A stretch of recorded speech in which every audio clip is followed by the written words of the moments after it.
تقع مدينة طشقند عاصمة أوزبكستان في قلب آسيا الوسطى. تعرف باسم مدينة الحجر نظراً لتاريخها العريق ومعالمها الأثرية.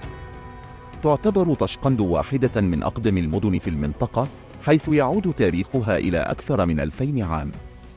تتميز المدينة بمزيج فريد من الثقافات والتقاليد، مما يجعلها وجهة سياحية مميزة. تأسست طشقند في العصور القديمة وكانت تعرف بأسماء مختلفة مثل شتش وشاش. كانت المدينة مركزاً تجارياً هاماً على طريق الحرير، حيث كانت تتبادل البضائع بين الشرق والغرب. في القرن الثامن أصبحت طشقند مركزاً رئيسياً للزرادشتية قبل أن تدخلها الفتوحات الإسلامية في القرن الثامن الميلادي. في القرن الثالث عشر تعرضت المدينة للدمار على يد المغول بقيادة جنكيز خان، ولكنها أعيد بناؤها لاحقاً وأصبحت جزءاً من إمبراطورية تيمورلاند.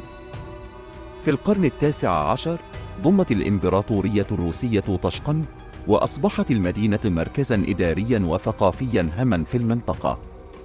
بعد انهيار الاتحاد السوفيتي أصبحت طشقند عاصمة جمهورية أوزبكستان المستقلة في عام 1991.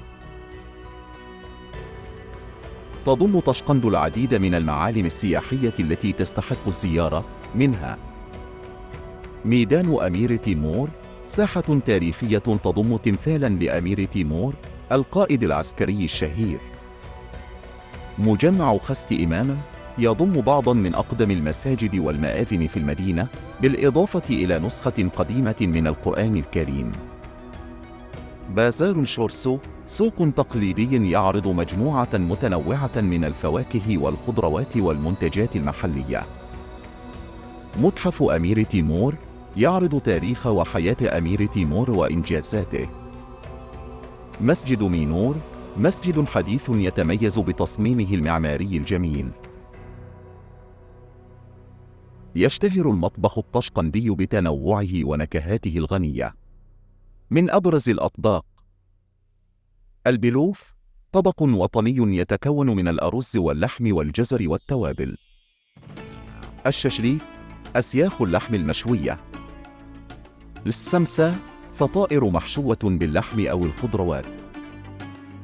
اللاجم، حساء لذيذ يحتوي على اللحم والخضروات. تجمع طشقند بين التاريخ العريق والحاضر المزدهر، مما يجعلها وجهة مثالية للسياح الباحثين عن تجربة ثقافية غنية. بفضل معالمها السياحية المتنوعة ومطبخها الشهي، تظل طشقند واحدة من أجمل المدن في آسيا الوسطى. من فضلكم لا تنسوا الاشتراك في قناتنا ليصلكم المزيد من الفيديوهات الرائعة. شكراً جزيلاً لدعمكم المستمر.